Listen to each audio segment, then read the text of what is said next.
What is going on, guys? Welcome back to the channel. Hope you guys are doing great today. So today we're starting on the Evo build. We got everything set up, almost everything. We're just missing one thing, which is the engine stand, but that'll be later. I got everything I need. I got the new engine hoist, some shop lights. I have the quick jet lifts, so we can use that. Funny enough though, the car is still so low, so I kind of need to like raise up the front end a little bit to kind of match the block up, because I'm using these right here, and so I am gonna take off the cover. I have them on because of this little guy right here. She always likes to jump on top of the car and scratch it, don't you? So look, as soon as I put it on, like a day after, this was here from her claws. So she doesn't like that. I like it because she doesn't jump on and scratch everything up. So for now, I'm just gonna put you guys on the stand. Well, I'll put you guys somewhere. I have a stand coming in the mail soon to make it easier for me. But right now we got to lift up the front end, get the car in the air, take the wheels off, and then do all that stuff. I will try to make this as detailed as I can for you guys. My plan for this engine is to have a fully built 2-liter that revs up to 9,000 RPM and hold up to like about 1,000 to the crank and have all that stuff. So that's my plan for the car. And then build the tranny and the T-case while I'm at it, because I'm having grinding issues going from 3rd to 4th. I might as well just have it done now because I also have the death wine. But yeah, let's go ahead and get this thing started.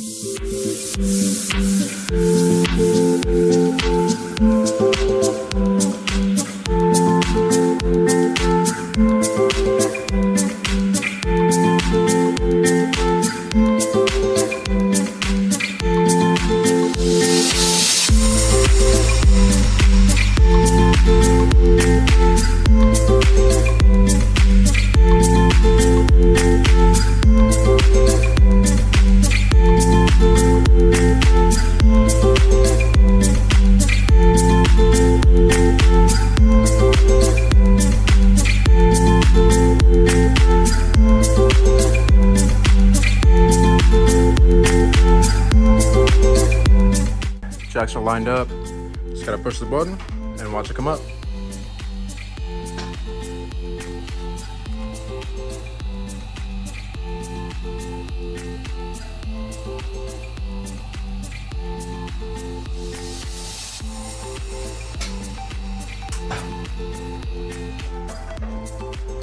So now what we gotta do is take the hood off so that we can have a bunch of room and access. And I forgot to take out the strut bar, so let me go ahead and lower it and then take that strut bar off, and then we'll bring it back up.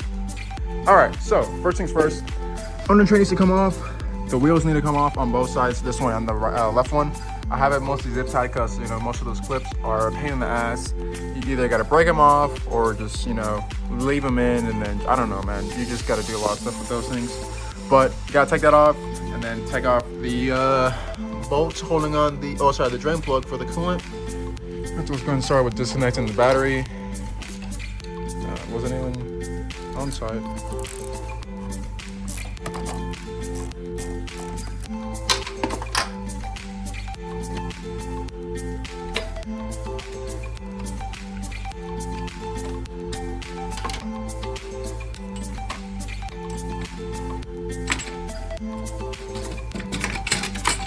Okay, let's go right here. All right, so next is gonna be the wheels. Gotta get the wheel lock.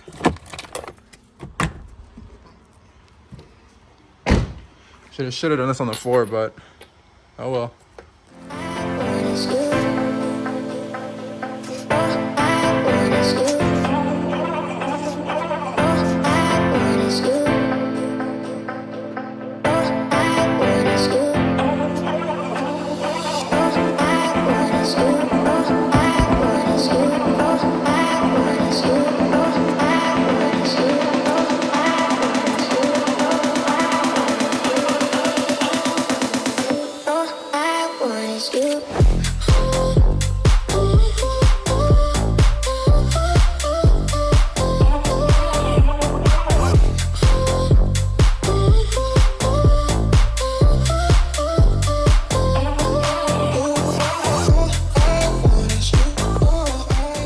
Under tray's out. Now we have access to everything under the car. So now I'm gonna go ahead and drain that coolant just like that. And then here is the drain bolt. So let's go ahead and unscrew that.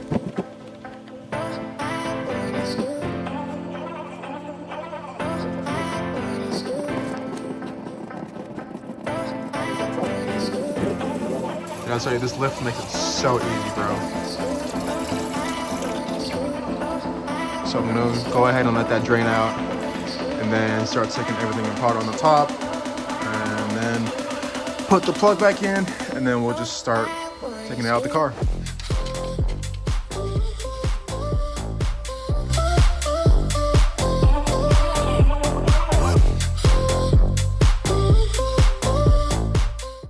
So I came back, took a break, went to go eat. Now we can take off the radiator support brackets, undo the radiator hoses, let some of the fluid drain out, and then pull the radiator out, and then we can do the intercooler piping. Now this thing is a real bitch. I'm so serious. So these aren't vibrant clamps. These are just some eBay clamps that work great. Only problem is that the grooves that they machined in them for the O-rings to sit in is too far down. So I had to put some Teflon tape at the bottom, the gray one, not the white one, because, you know, it's going to see boost, so it's going to kind of rip apart. The gray one works just fine. I kind of put it in there just to make it sit, or just to make the ring sit a little bit higher to make a good seal. It worked. Super cool, you know, thing that I found out, because it was a real problem.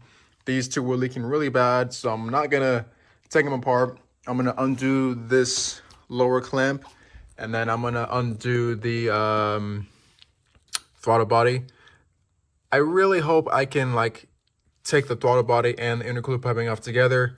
I really do not want to put this thing or take it apart separately, because it is such a hassle to get it put back together. It's like impossible almost. So I'm gonna put you guys on a time lapse so that way I can get all this stuff done, out of the way, and then move on to the more fun stuff, which is taking everything else off.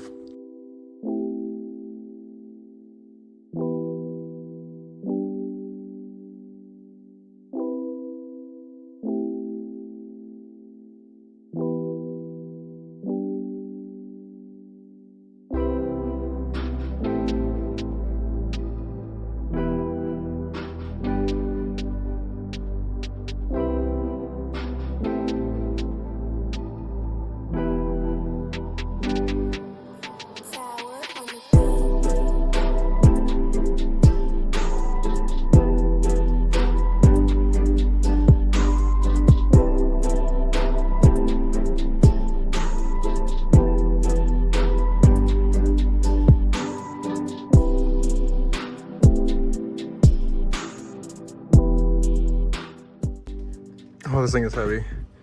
Come on, come on.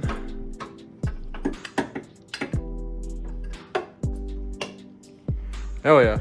Got the whole thing out together. That looks so goofy, bro. But yeah, I'm not gonna take this thing apart because it is like way too hard for me to get it put back together. It's almost like it needs me to take, or it almost like it needs to take two people to do it, but I'm just gonna leave it like that. Ain't no way I'm putting that thing back together again. That was a freaking nightmare for me. So here's the gasket. I used this thing like 3 times already, and it's still holding up. So now that that's off, we can start. Let's see, what should I take off now? Probably the intake manifold. The turbo would be a little bit easier, but I would like to do the hardest thing last, or hardest thing first. I probably will just do the intake for now, and then maybe take a break, or just get right to the turbo and then take a break. See where else I want to go from there.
right, so we got the intake manifold out.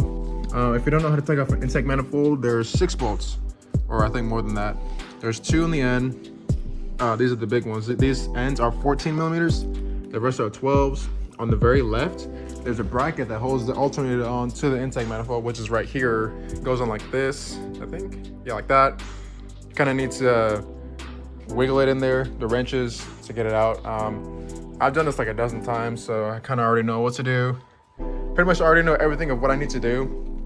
But yeah, I guess we can probably do the turbo. I'm thinking what I could do is I could try to lift the engine out with the turbo, but I'll just take it out right now just to make it easier for me. So that way I can, you know, get the tranny and all that stuff off a little bit easier, get all these lines out the way. So now we'll move on to the turbo. I'm gonna leave it attached to the manifold. I'll disconnect it later because I hate, okay, FP makes really good products, but I hate the clearances that they put on the manifolds. Like, they left no room for you to kind of get in there and tighten things up or loosen things up. It's a real pain. Like these, they provide you with bolts and nuts like the ARP ones right here, but they don't fit because the freaking the tubing comes past, so you really can't get a wrench on there, and it's too big.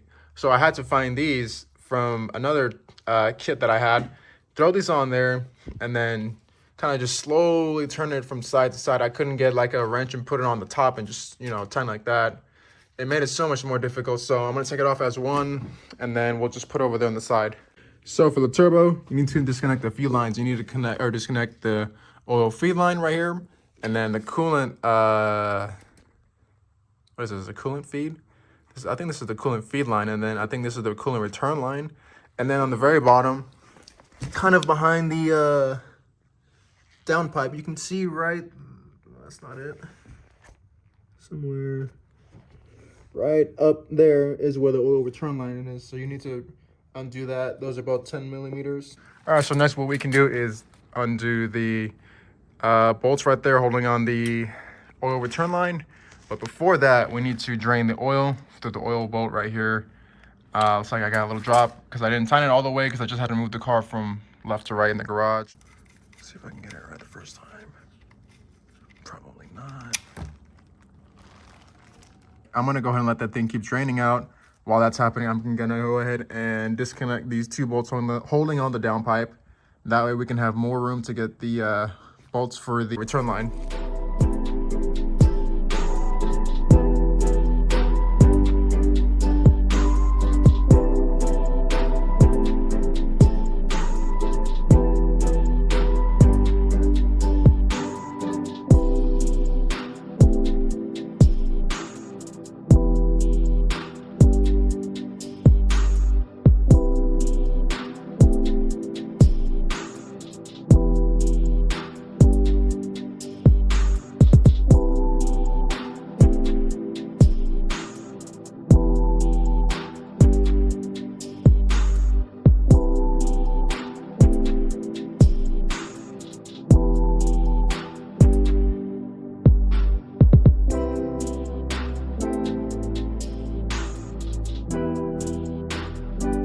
All right, so turbo's out. Over here sitting on the chair. It's all set to go. It's so much easier to do it just as one piece. Now, when I looked inside the runners, it looks kind of funny. I got these weird little things up in here. I have no idea what that stuff is. Like, what is that? What the heck is that? Like, this is a fresh rebuilt head. So what is all that stuff in there, man? That's so weird. That's really trippy. It's not really metal, because I can kind of like run my finger along it and then it kind of like gets smushed out like that. So that's weird. I've never seen that before. So I was taking a look at it again. This is so strange. Look at this. Cylinder 1 and 2 have a puddle of oil. 3 and 4 are dry. Valves are kind of, I don't know. So valves in cylinder 3 are dry. Valves in cylinder 4 are kind of wet. Cylinder 2 is half dry, half wet. Cylinder 1 is wet. So cylinder 3, right? Cylinder 2 What the hell, man? There's something going on. Again, this thing only has 50 miles on it. It's got a brand new, fully rebuilt head. So I don't know what that is. That's so strange to me. It's a good thing I'm taking it apart. So next we're gonna go ahead and drain out the transfer case first. Here is the drain bolt. It's a 24 millimeter, and here's the oil fill bolt up here. I have an ACD, so your spot, your oil fill spot might be different if you have a non-ACD, but this is for an ACD T case. So drain plug's on the bottom, oil fills up here on the top. 17 millimeter, 24. Same thing with the tranny, both 17 and 24 millimeters. So I'm gonna go ahead and crack this open first, and then not all the way, but I'm gonna take out the drain plug, let it drain out, and then I'll crack that all the way open. So let's do that first. So if you guys are wondering what 0.7 ounces of quarts of oil looks like for the T case, that's it right there. It's everything that goes into the T case. Just, it's not very much, but it's something, I guess. Oh, there's the washer.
All right, so now we can start taking out the CV axle. Just take out the left side, driver's side. So pretty, it's a good thing I did this first, because for some reason the ball joint, like arm that it's connected to, like the lower control arm, did not want to drop out. So I had to like move out the entire like hub assembly while holding it up so that way it doesn't break the line. So that was a real pain, but hopefully this one goes a lot easier.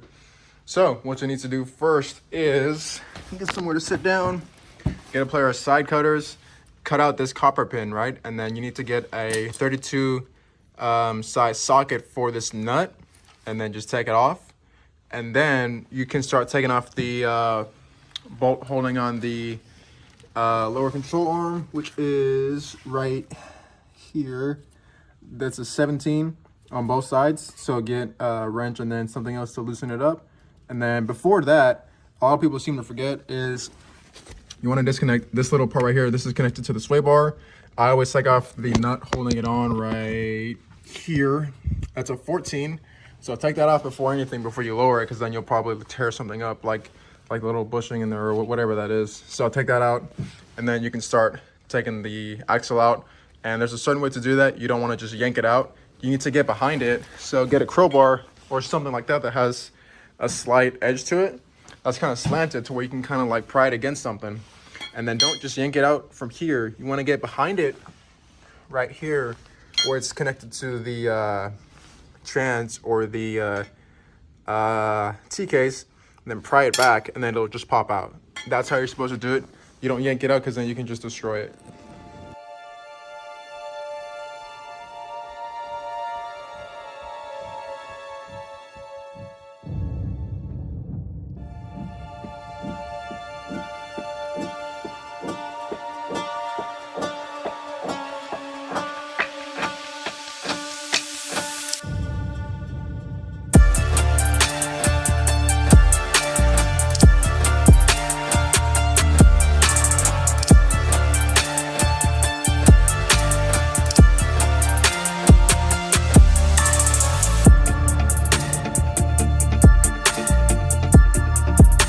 So the intermediate shafts are out. So here's both of them. They are different lengths, so you can't really confuse them up.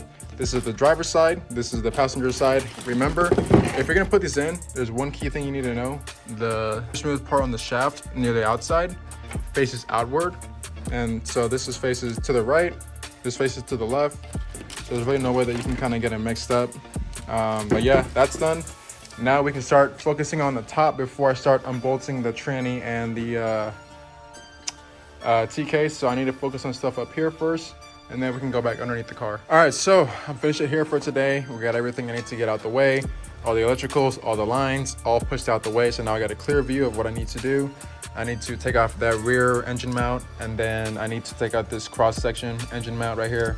And then I think I need to lower it a little bit so that way I can get this trans mount out and then tilt it, lift it up, and then I think we can, undo all of the engine, T-case and trans housing bolts. Do that first, I think. I don't know. I'm tired. I'm not really thinking straight right now, so I'm ending it here. But yeah, I didn't show you guys like a step-by-step of the electrical stuff because I have mine differently.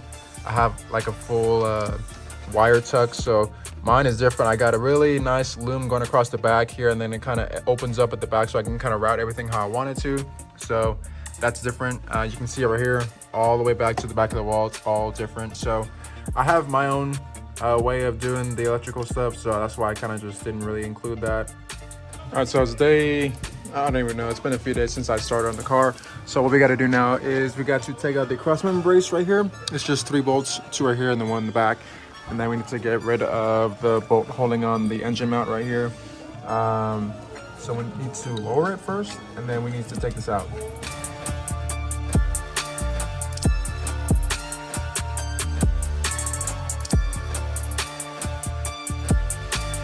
So now we got so much more room to work underneath here. Next we gotta take out the starter. There's 2 bolts holding it, and I already took out the wiring. It's just this right here. It's connected to this. Undo that. I think it's like a 12 or 10.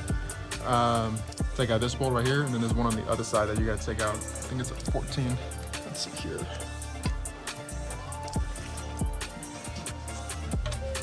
Yep, it's a 14. And if you come to the front on the trans side, this is the other bolt that's holding it in. Just take that out, and then it'll just drop.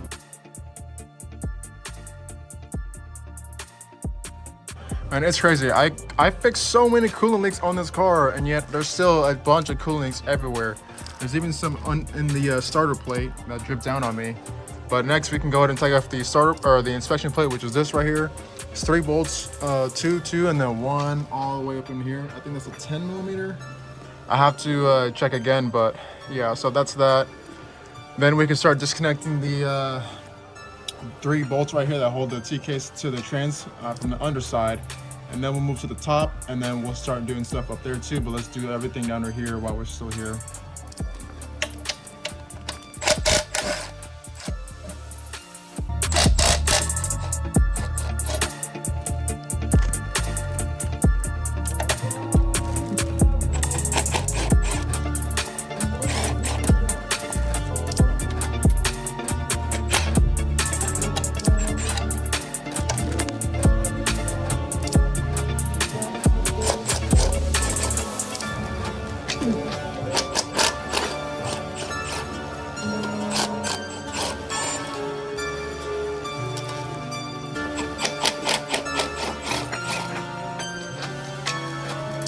All right, so next we come to the top of the engine. Now, first we got to undo that hose right there that feeds the ACD oil to the T-case. That needs to come off. That's a 7/8, so we can get to this bolt right here. That's a 17.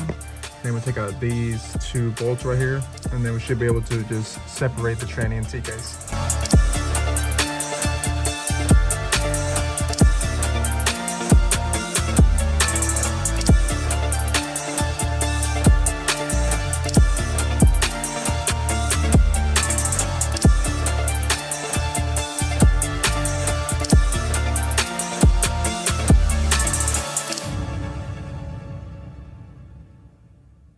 After I went ahead and take out the slave cylinder, now you got to take out the rear engine mount. This is a pain though. If you have the intake and everything out, it makes it way easier. If you don't, it's going to be a little bit more challenging, but what you got to do is take out this bolt right here. It's a 14 millimeter. And then after that, you got to reach up in here because there's one on the top and one on the bottom. You got to take these mounts off. That's the hardest part. It's a real pain. I think they're 14 millimeters or 12s. You're gonna need a wrench for that. It's a pain, but it can get, you know, pretty difficult if you don't know what you're doing. But if you know what you're doing, it's not too bad.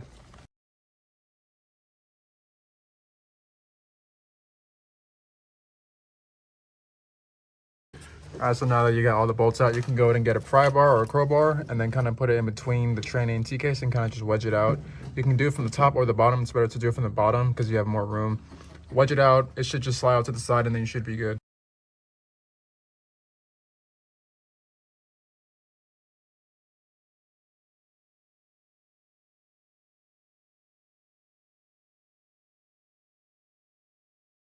So you'll notice it's a little bit brighter outside. I kid you not.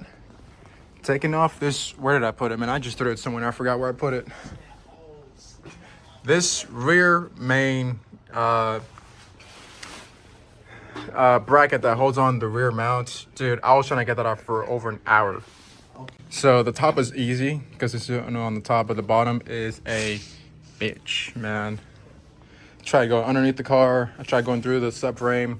No luck. I kept damn near breaking my swivel sockets. Then I came through the top, wiggled the engine, moved it around back and forth, trying to force it in there. And I had to get the medium size wrench right here with the end of the jack and then slide it over it and then just use that to kind of get some more leverage. And that was a pain, dude. I didn't record it because it was way too stressful. I was getting so mad. I was about to start shouting every single cuss word known to man and start making up my own. But now that that's done, we can start trying to lower the tranny. So there's 4 bolts on each end. I'm gonna go ahead and lower the car on the lift because now I gotta use the trans jack and I gotta use the floor jack to hold up the engine and lower the tranny at the same time. So let's go ahead and do that. All right, so I've got both the engine and tranny supported. Use the block right there on the bottom part of the pan. Now we can take out the engine mount by lowering the transmission side, taking out these top bolts. There is a few back here. There's one there and then one down up in here. And then that should be it. You should be able to just drop it. There's one right here on the front too. So yeah, let's go ahead and get to it.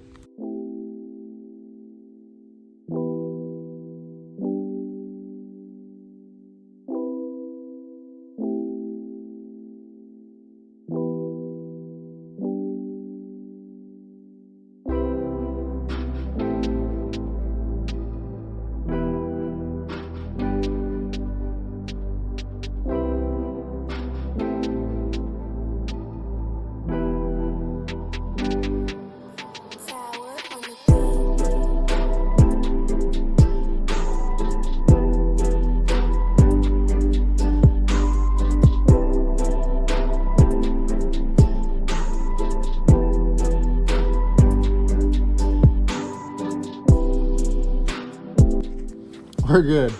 That wasn't part of the plan, but nothing serious was nothing serious happened. It didn't land on any of the sensors, so we're good. All right, cool. We got the tranny out. Everything looks pretty good. Nothing looks out of place. There's some coolant in there, but that's from the pipes being open right now. Everything's good. I don't see anything bad. Can't wait to have this thing fully rebuilt because I already have the death noise from the T-case, and like I said, I have a grinding going from 3rd to 4th in this thing. There's constantly thick shavings on the drain plug, so it's time to get it done while I'm doing the engine, so I don't have to ever take this thing out again because I never want to do this ever again. And yes, I am running the ACT twin disc, so it's really good clutch. I love this thing so much. I was going between this and the XZD twin disc. They say this is better for like street friendly stuff if you're stuck in traffic. It's not too heavy, it's not too aggressive, it's just perfect for the street.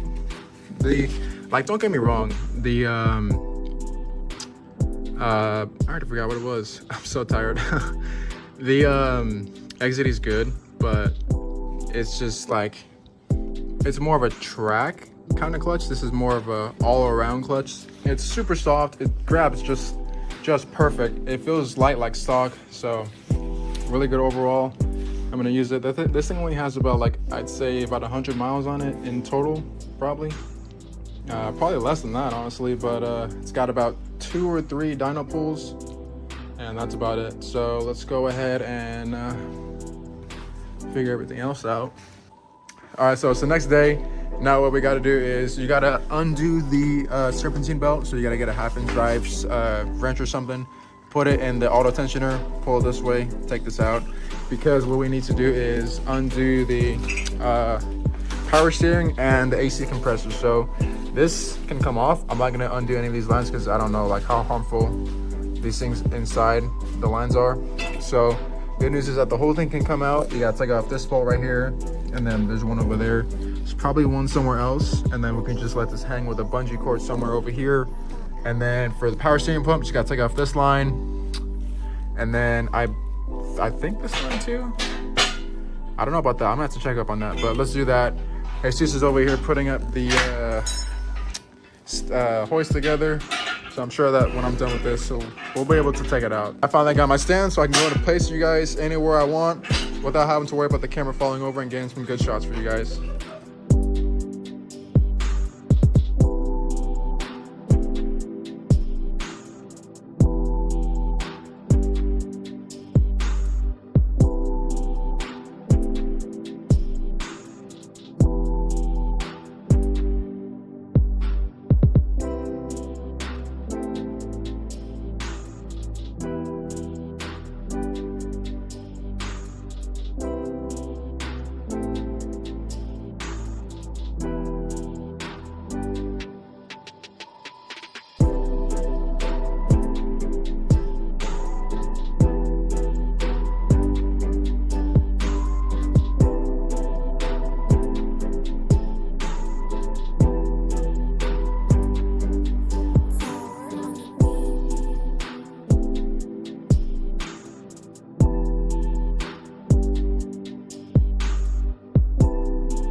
All right, so we got the engine out. It's all set here on the tire. This is just temporary, but we're not gonna leave this here. This is just till I get a stand because I don't have a stand yet. I'm just gonna make some room, clean up, pull this thing out for the track tomorrow. It's so cool seeing this thing so empty. So now that it's empty, I'm gonna do a few more things here and there that I couldn't do with the engine in, but yeah, I'm pretty tired, so I'm gonna end it here for now. Hope you guys enjoyed the video. Leave a like, comment, subscribe, and all that stuff if you wanna see the build. I hope you guys enjoyed this video. Hit the bell to know when I post so that you can stay up to date with the Evo build and all that stuff. So anyways, hope you guys enjoyed, and I'll talk to you guys in the next video.